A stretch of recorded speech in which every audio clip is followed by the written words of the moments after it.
H1. Alien Princes Terrified. We only fought a human recon unit. Where Part 1. The First Contact. That wasn't supposed to be a fight. P.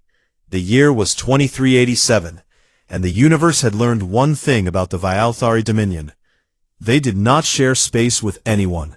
Not willingly, not quietly.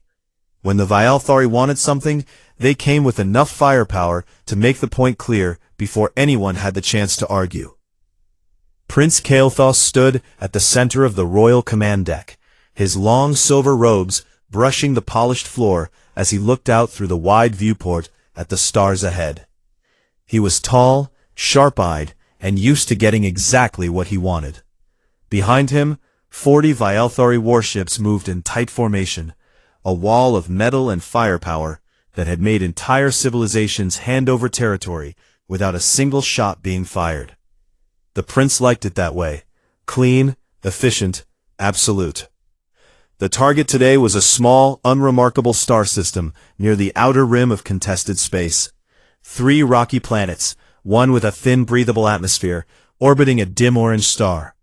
Nothing about it was special, except one thing. It sat at a crossroads of 4 shipping lanes that would give whoever controlled it a strong grip on trade movement in the entire sector.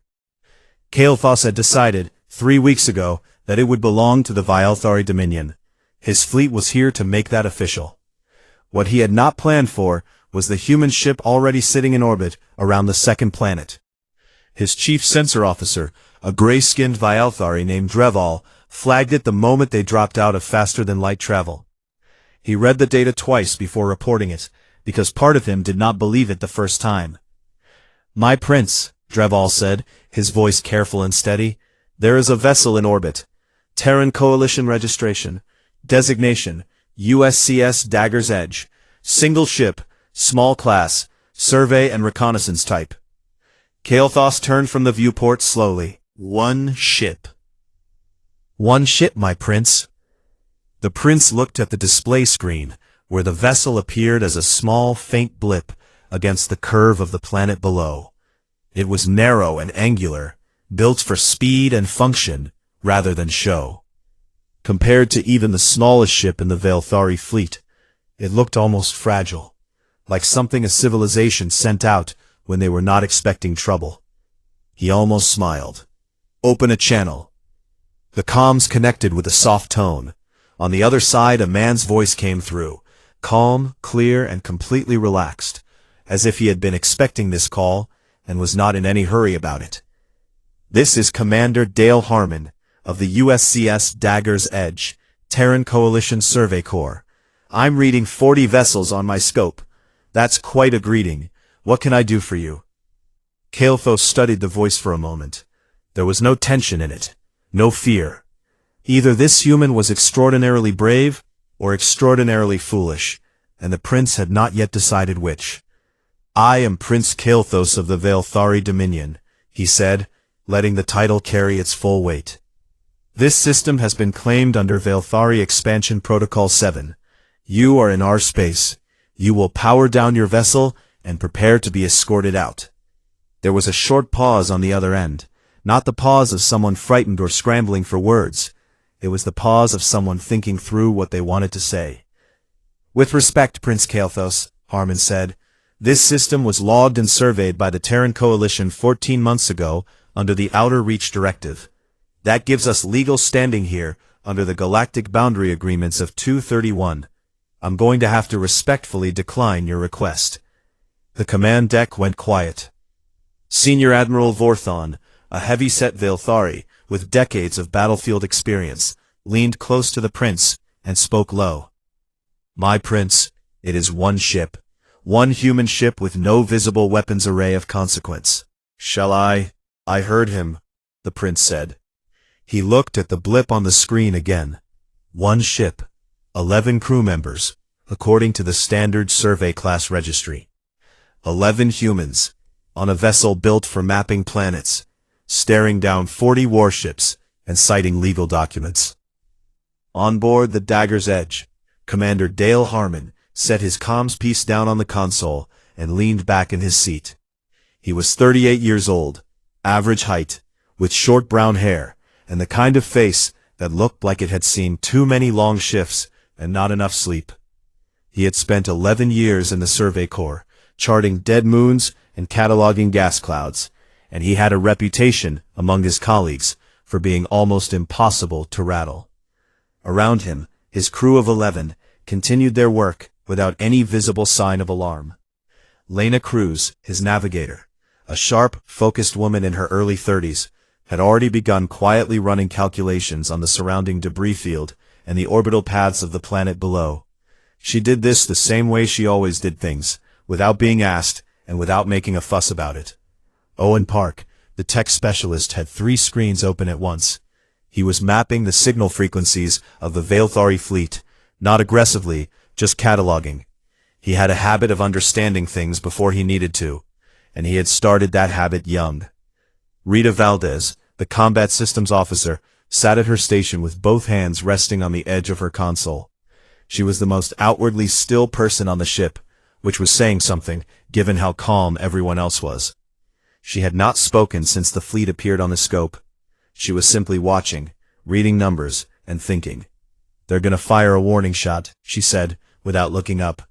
Harmon nodded slowly. "Probably. Want me to prepare a response pattern?" "Go ahead. Nothing aggressive. Just make sure we're ready." Rita nodded and began working in silence. Kael'thas's voice returned, and this time there was a noticeable edge to it. "Commander Harmon, I am offering you one final opportunity to vacate this system peacefully. My fleet is prepared to act." Harmon picked up the comms piece. "I hear you, Prince Kael'thas. I want to be straightforward with you. We're not going to leave. This system is logged under Terran jurisdiction, and I have a job to finish here. I'm not looking for a fight, but I'm also not going anywhere." A long silence followed.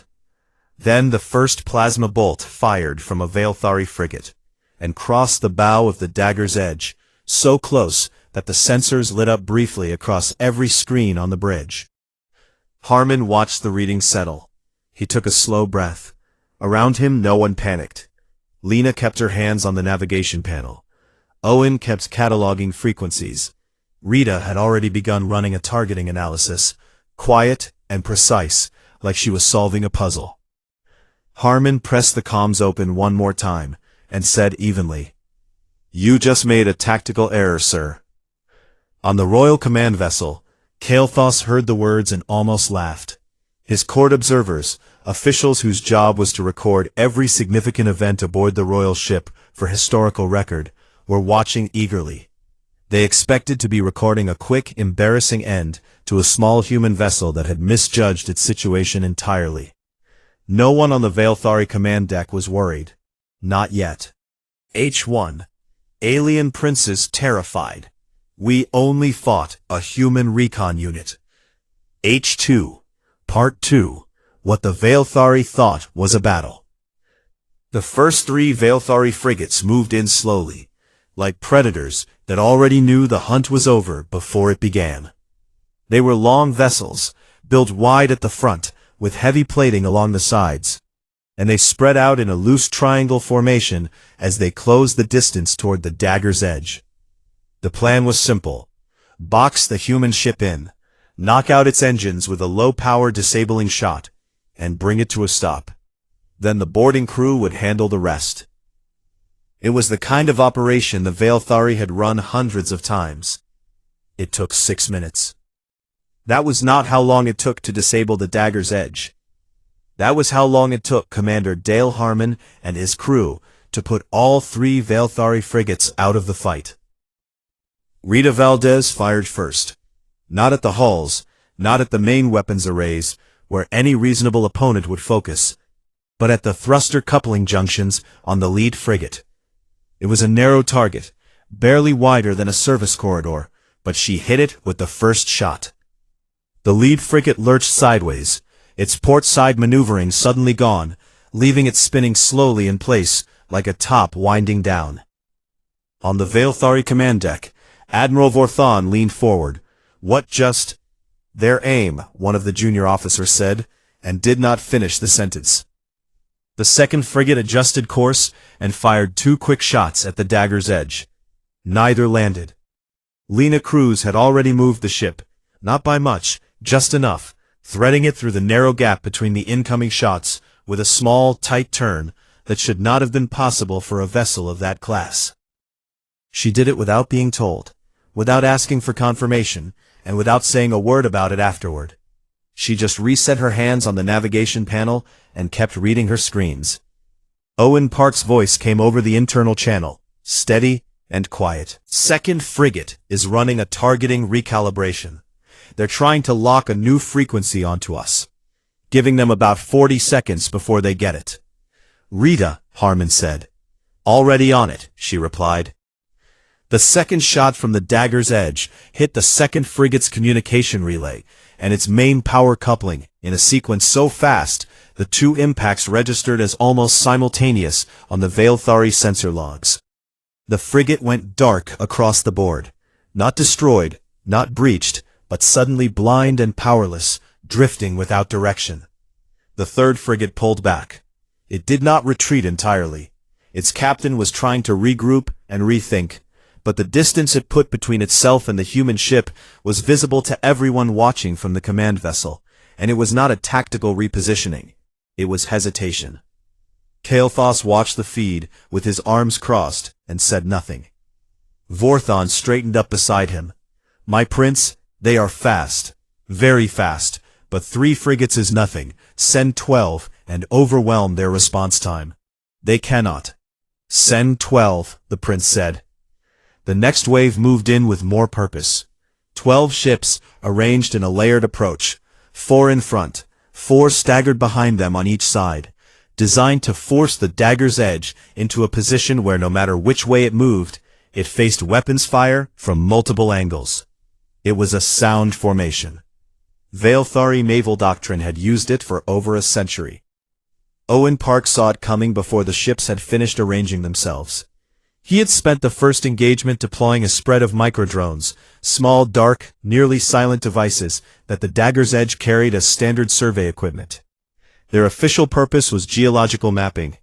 Owen had quietly reprogrammed 6 of them during the gap between engagements to act as a real-time sensor net, spreading out invisibly among the incoming formation and feeding data back to his console in a continuous stream. He could see every ship. He could see their thrust outputs, their weapon charge cycles, their small positional adjustments as their pilots tried to maintain formation. He laid it all out on a side screen in a simple grid and began calling it aloud, calmly, like a man reading a weather report. Lead 4 are at full charge, targeting our engines. Left wing is running a flanking arc. Will reach optimal fire position in about 90 seconds. Right wing is hanging back. They're waiting for us to commit to a direction. Harmon looked at the grid. He looked at Lena. She was already nodding, her fingers moving on the navigation console. Rita, he said, left wing first. Take their navigation cores, not weapons. Navigation cores, she confirmed, and started firing. What followed was 40 minutes of the most one-sided engagement the Veilthari Dominion had ever recorded. Not because the dagger's edge was fast, or powerful, or dramatically superior in firepower.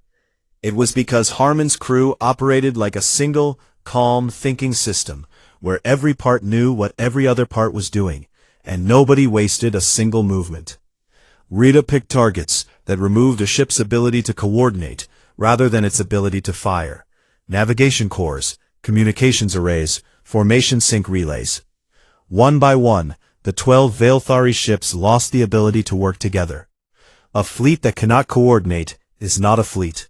It is just a collection of ships, pointing in slightly different directions, and that is a much easier problem.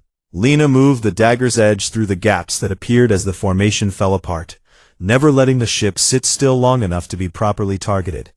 She read the space around them like a map she had memorized, and used the debris field near the planet's upper atmosphere, fragments from an old geological event Owen had logged during the survey, as cover twice, sliding through it while the larger Veilthari ships could not follow. Owen kept the information flowing. He tracked every charge cycle, every repositioning, every attempt by the Veilthari captains to adapt. He was eating a ration bar during the last 20 minutes of the engagement, reading numbers with the same relaxed attention he gave to geological surveys. Not one Valthari crew member was killed. Every disabled ship could be repaired. The humans had been precise in a way that felt almost deliberate in its restraint, as if they were making a point rather than simply winning. By the end, 19 of the 40 Valthari warships were drifting, damaged, or retreating on their own. The Dagger's Edge had taken one hull graze, a glancing shot along the rear port panel that left a scorch mark about 2 meters long.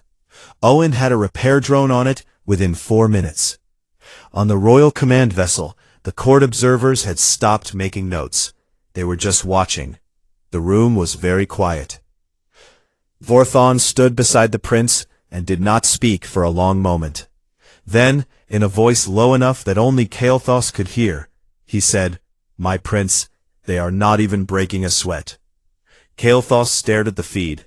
Somewhere on that small angular ship, 11 humans were going about their work, firing, navigating, tracking, repairing, with the same energy as people doing a job they had done many times before. There was no rushing, no panic, no dramatic last stand. They were just working. The prince uncrossed his arms slowly. For the first time since the engagement began, something behind his eyes shifted, not into fear, not yet, but into a very different kind of attention. The kind that comes when a person realizes they have been looking at the wrong thing this whole time. He turned to Vorthon. "Pull back," he said quietly. "Full retreat." The admiral opened his mouth, then closed it. He gave the order. Kael'thas kept watching the screen as his fleet began to withdraw. The Dagger's Edge did not pursue. It simply returned to its original orbital position above the planet, as if nothing unusual had happened, and resumed the survey it had been running when the Valthari fleet arrived. On the bridge of the Dagger's Edge, Lena Cruz updated the navigational log. Rita Valdez ran a post-engagement diagnostic. Owen Park finished his ration bar and opened a second one. Harmon filed an incident report. H1. Alien Princess terrified. We only fought a human recon unit. H1. H2. Part 3. The Retreat and the Reckoning. The journey back to Valthari-controlled space took 4 days. For Prince Kael'thas, it felt longer than any 4 days he had lived through before. He did not come out of his private chamber for the first 12 hours. The court observers waited in the adjoining corridor, unsure whether to knock or simply stand there quietly until he decided to reappear. His personal aide, a cautious young official named Velorath, brought food to the door twice, and both times heard nothing from inside. The tray sat untouched in the corridor. Admiral Vorthon ran the fleet in the prince's absence, keeping formation and maintaining communication silence as they moved through neutral space. He had served under 3 royal commanders in his career, and had learned, a long time ago, that there were certain moments when a leader needed to be left alone to process something. This was clearly one of those moments. In the quiet of his chamber, Kael'thas sat at his desk and replayed the engagement footage on a small personal screen. Not once, not twice. He watched it 7 times, from beginning to end, and each time he watched it, he felt the same slow, uncomfortable feeling settle deeper in his chest. He had sent 3 ships, they had come back broken. He had sent 12, they had come back broken. His fleet had outnumbered the human vessel 40-1. The human vessel had not moved from its orbit, had not requested backup, had not even sent a distress signal. The 11 people aboard it had simply responded to everything he threw at them with the kind of focused, unhurried calm that felt less like bravery and more like routine. That was the part that stayed with him, the routine of it. He paused the footage on a frame near the end of the engagement, where one of the court observer cameras had managed to get a clear signal feed from the Dagger's Edge bridge, picked up briefly through a communications gap, before the human ship's low-level signal dampener had closed it again. The feed was grainy and lasted only 11 seconds. But in those 11 seconds, Kael'thas had been able to see 3 of the human crew members at their stations.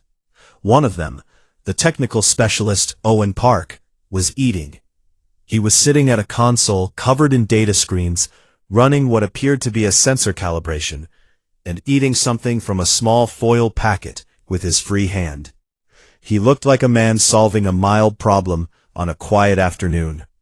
Kael'thas had watched that 11-second clip more than he had watched anything else. On the fourth day, he came out of his chamber, dressed formally, and called a full council meeting in the command room. He sat at the head of the long table and looked at the faces around him, his admiral, his fleet captains, his court observers, and his senior tactical analyst, Dreval. "I want to know everything," he said, "about what we fought." Dreval placed a datapad on the table and pushed it toward the prince. He had clearly been preparing for this moment since the retreat began. His notes were thorough, cross-referenced, and written in the careful hand of someone who had found information that troubled him. "The vessel is registered as a survey and reconnaissance unit," Dreval said. "Terran Coalition Survey Corps, standard recon class. There are 47 vessels of this type currently active in the Coalition fleet." Kael'thas looked at the datapad. "Reconnaissance." "Yes, my prince. The class is designed for long-range surveying, charting planets, mapping debris fields, cataloging star systems. The primary function is observation and data gathering." Dreval paused.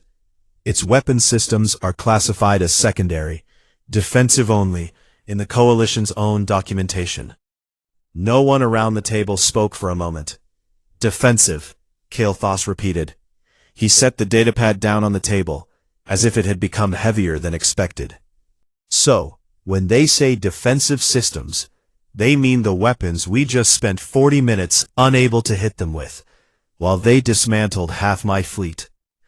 "Yes, my prince." Vorthon leaned forward in his chair.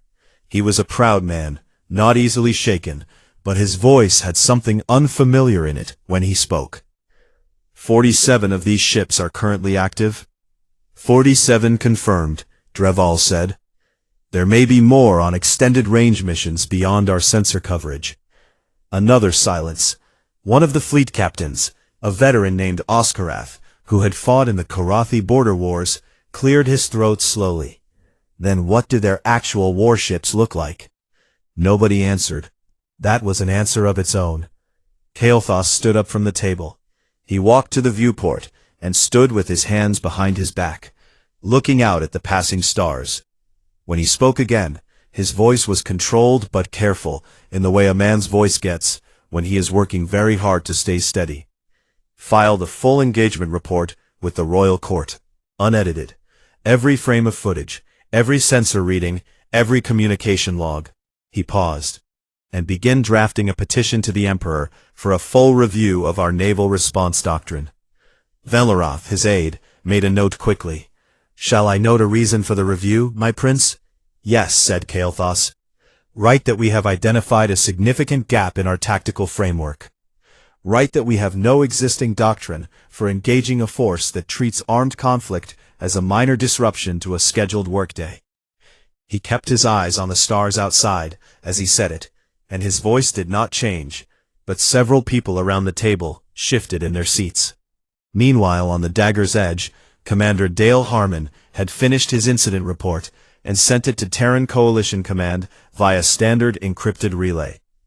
The report was 4 pages long, factual in tone, and about as dramatic in its language as a quarterly maintenance log. He listed the coordinates, the timeline, the number of hostile vessels encountered, the nature of the engagement, the ship's damage, 1 hull graze, 2 meters, repaired within standard parameters, and the current status of the survey mission, ongoing. In the closing section, where officers were encouraged to add personal assessments, Harmon wrote 2 sentences. He recommended that Command send a diplomatic vessel to the system within 30 days to establish formal Terran presence and open communication channels with the Veilthari Dominion. He also noted that the Veilthari fleet had at no point been pushed toward lethal engagement, that all vessels were disabled rather than destroyed, and that every crew member on the opposing side was likely alive and well. Rita Valdez read the report before it was sent. She looked at the closing section for a moment, and then looked at Harmon.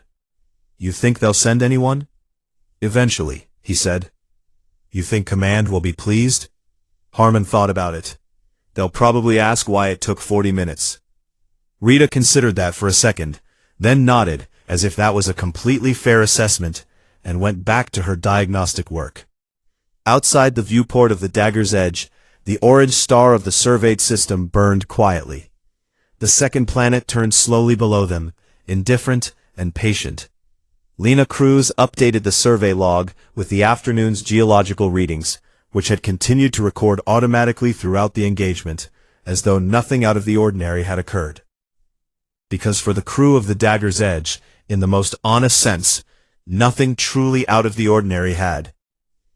The Veilthari Dominion was still out there somewhere in the dark, licking its wounds and asking itself very uncomfortable questions. And the 11 humans who had caused all of it were running a survey on a planet that nobody had ever mapped before, doing the job they had been sent to do. Quietly, efficiently, without ceremony. H1. Alien Princes Terrified. We only fought a human recon unit. H2. Part 4. The Ripple Across the Dominion.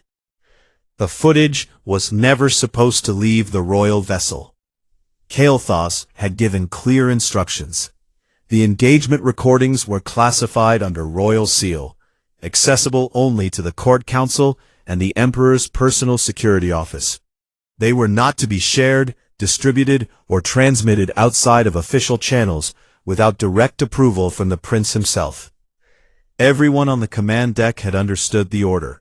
Everyone had nodded. Everyone had meant it. But a fleet of 40 ships carries a lot of people, and people talk. Specifically, a lower-ranked communications officer named Severin, stationed on one of the damaged frigates, had kept a personal copy of the sensor feed on his private data chip. Not out of malice, and not with any plan to cause trouble, but simply because he had never seen anything like it in his 6 years of service, and could not stop thinking about it. He had shared it with his bunkmate. His bunkmate had shared it with a cousin who worked in a Veilthari trade port. The cousin had shown it to a Polari cargo pilot who docked there twice a month. Within 3 weeks, the footage was moving through 7 different galactic civilizations at a speed that made it clear the universe had been waiting for exactly this kind of story. Different species reacted to it differently. Some watched it in silence. Some watched it repeatedly. Some called emergency closed sessions and pretended they were not panicking, while they very clearly were. The Karathi Collective reviewed it 4 times behind locked doors. The Karathi were known across the sector for 2 things: their ruthless expansion strategy and their absolute confidence in their own military superiority. They had been building toward a push through the Outer Rim for the better part of 2 decades, and several of their planned routes crossed through space that bordered Terran Coalition territory. Their lead strategist, a broad, gray-armored figure named Commander Hresh, watched the footage of the Dagger's Edge disabling 12 warships in 40 minutes, and then sat quietly for a very long time. When he finally spoke, he said that the humans demonstrated what he called an unacceptable level of adaptive unpredictability. His tactical team asked what he meant by that. He said that a predictable enemy can be planned for. You build a strategy, you adjust for their known capabilities, you execute. An unpredictable enemy is different because they do not fight the battle you prepared for. They fight the battle that is actually in front of them, in real time, with whatever they have. He looked at the 11 humans on the grainy sensor feed and said that his models had no framework for that. None of his battle simulations had ever returned results like this. 3 of the Karathi's planned expansion routes that passed through Terran border space were quietly shelved within the month. No formal announcement was made. The routes were simply removed from active planning documents, and nobody at the strategic table brought them up again. The Polari merchant guilds had a very different reaction, but the end result was the same. The Polari had been in tense, drawn-out trade negotiations with the Terran coalition for over 10 years. Arguments about tariffs, shipping lane access, and the licensing rights for a specific type of faster-than-light relay buoy that both sides claimed to have developed independently. The negotiations had stalled badly.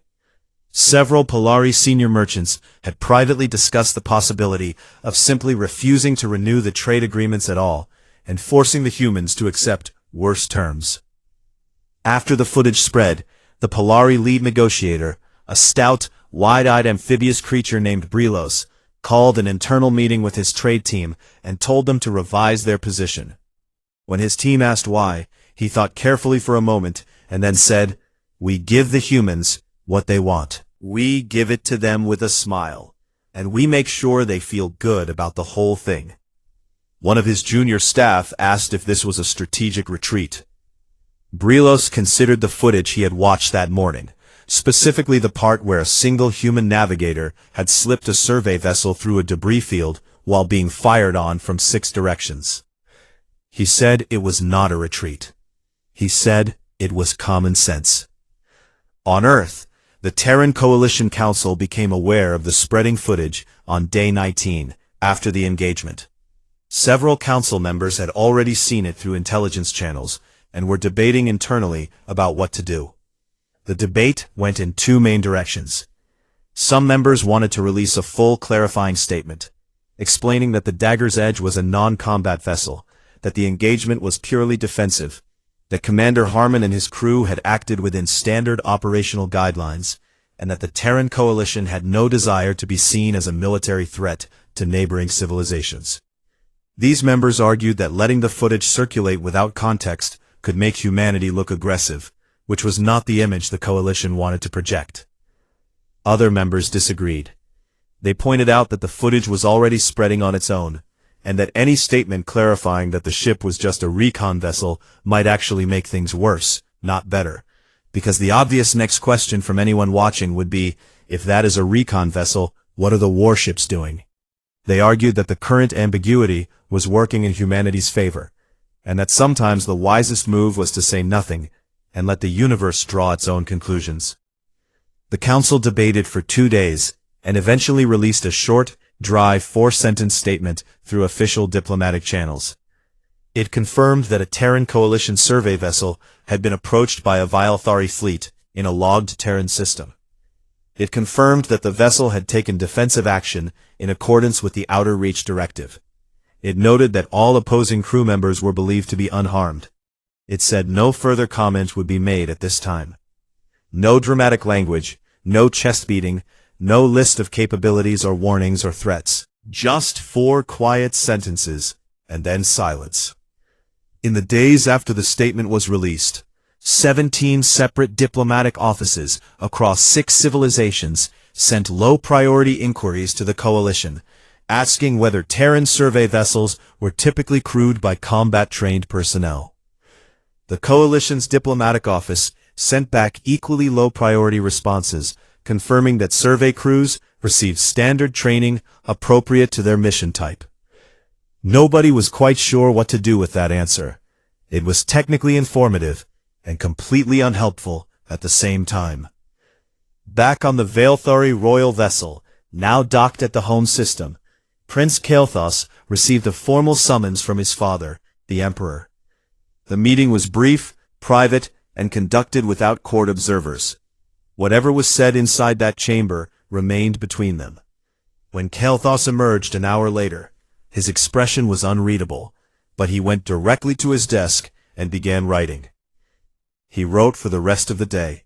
He wrote a full restructuring proposal for Vialthari First Contact Protocols, a revised threat assessment framework for encounters with Terran Coalition vessels of any class, and a personal letter to his fleet captains, explaining that the engagement near the Outer Rim had revealed not a weakness in their ships or their courage, but a gap in how they thought about what a fight actually was.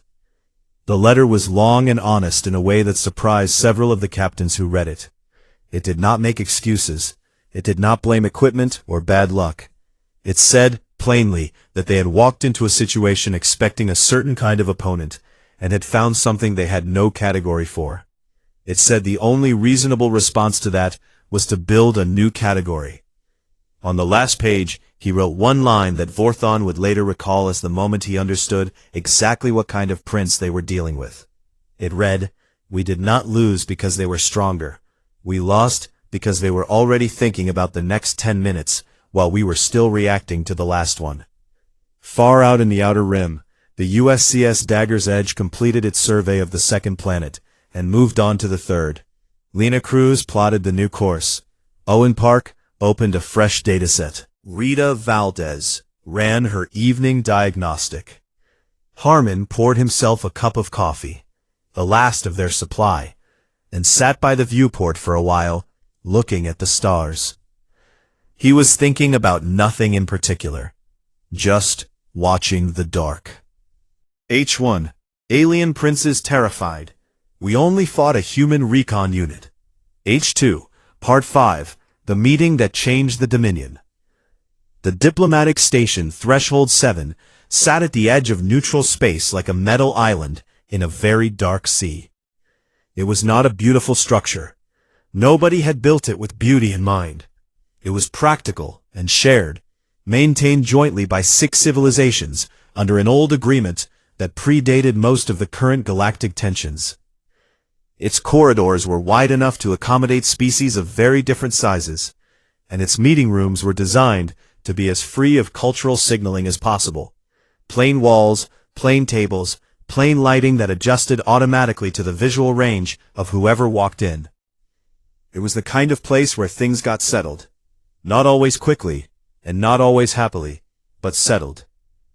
Prince Kael'thas arrived with a full royal delegation, 12 officials, 6 honor guards in ceremonial armor, 2 court observers, his senior admiral Vorthon, and his aide Velaroth, who was carrying an amount of prepared documentation that suggested the prince intended to cover every possible direction the meeting might go. They moved through the station's main corridor with the practiced formal weight of a delegation that was used to being looked at. The Veilthari honor guards stood 2 meters tall and wore plating that caught the light at every angle. The court observers had their recording equipment polished and ready. Velaroth had everything organized by topic in color-coded order. The whole group looked exactly like what they were, the official representatives of one of the most powerful civilizations in the sector, arrived in full and very intentional display. They gathered in meeting room 4 and waited. Kael'thas had prepared himself mentally for this encounter. He had rehearsed how he would present himself, composed, formal, firm. He had told Vorthon that whatever human general or decorated war commander walked through that door, they would conduct themselves with complete dignity and not allow the events of the Outer Rim engagement to frame the entire conversation. This was diplomacy, not a debrief. They were here to establish terms, not to relitigate a loss. The door to meeting room 4 opened. Commander Dale Harmon walked in wearing his standard-issue Terran Coalition Survey Corps uniform. Dark gray, functional cut, no ceremonial additions, no medals on display beyond the basic service pins that came with the job. He was followed by one person, Lena Cruz, who was carrying a single slim data folder and walking at the same unhurried pace she always did. That was the entire Terran delegation. 2 people. Kael'thas looked at them. He looked at the Survey Corps insignia on Harmon's shoulder. He looked at Lena Cruz's single folder. He looked at the complete absence of guards, decorators, observers, or anyone else. Harmon crossed the room, extended his hand, and shook the prince's with a firm, brief grip. Commander Dale Harmon, good to finally meet in person, Prince Kael'thas. He looked around the room at the assembled Veilthari delegation, and then said, in a tone that was completely genuine, "Is there any coffee available? We ran out about 4 days ago, and I have been thinking about it ever since." Velaroth looked at Kael'thas. Kael'thas looked at Harmon. A long beat passed. Then the prince sat down, and after a moment, so did everyone else. They talked for 4 hours. Kael'thas had expected a human commander to be one of 2 things, either arrogant, using the engagement as leverage to push hard terms from a position of obvious advantage, or carefully diplomatic in the rehearsed, cautious way of someone who had been briefed on exactly what to say and was following a script. What he found was neither. Harmon was direct. He answered questions without padding them, without circling back to remind everyone what the dagger's edge had done, and without using any of the kind of language that signals that a person knows they have the upper hand and wants everyone in the room to feel it. He also asked his own questions, straightforward ones, with what seemed like real curiosity. He asked about Veilthari navigation methods, and whether their faster-than-light calculation approach was mass-dependent or fixed point. He asked about the composition of the hull plating on the frigates, because he said it had registered oddly on some of his sensor readings, and he had not been able to classify it cleanly. He asked whether the Veilthari had done any survey work in the region 2 sectors to the north of the contested system, because Owen Park had picked up some unusual geological signals in that direction, and Harmon thought it might be worth comparing notes. Kael'thas answered some of the questions, some he deferred. But he found himself answering more than he had expected to, not because he had been outmaneuvered, but because the conversation had a quality to it that made deflection feel more effortful than simply responding. Near the end of the 4th hour, when the formal portions had been worked through, and the room had settled into something closer to a real exchange, Kael'thas asked the question that had been sitting at the back of his mind since the day of the retreat. "Commander Harmon," he said carefully, "when you had the opportunity to destroy our fleet, and I believe it is accurate to say that opportunity existed, why did you not take it?" The room went quiet. Even Vorthon, who had been making notes throughout, stopped writing. Harmon was quiet for a moment. He was not performing the pause. He was actually thinking about how to say it. "Destroying things is easy," he said. "It's the easiest option in almost any situation. But every ship I destroyed would have been a crew that did not make it home, a vessel that could not be repaired, a set of options that no longer existed for anyone. We were in that system to do a survey. We are still going to finish that survey. At the end of it, we are going to file our data with Coalition records and move on to the next one." He looked at the prince steadily. A recon unit's job is to gather information and keep possibilities open, not to close doors.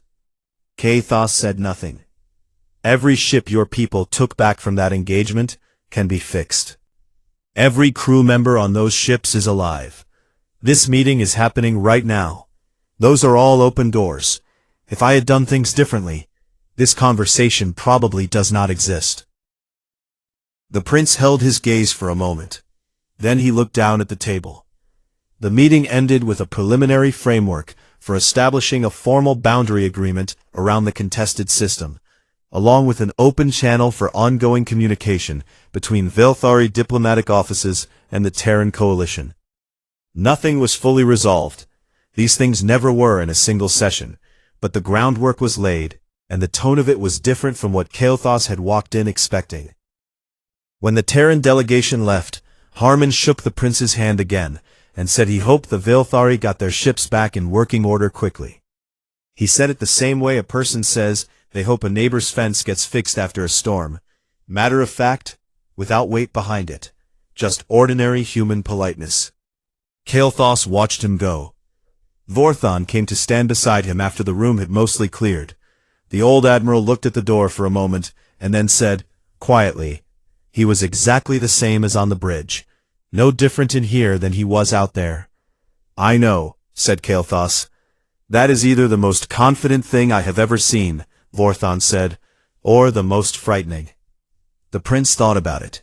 "I do not think those two things are different."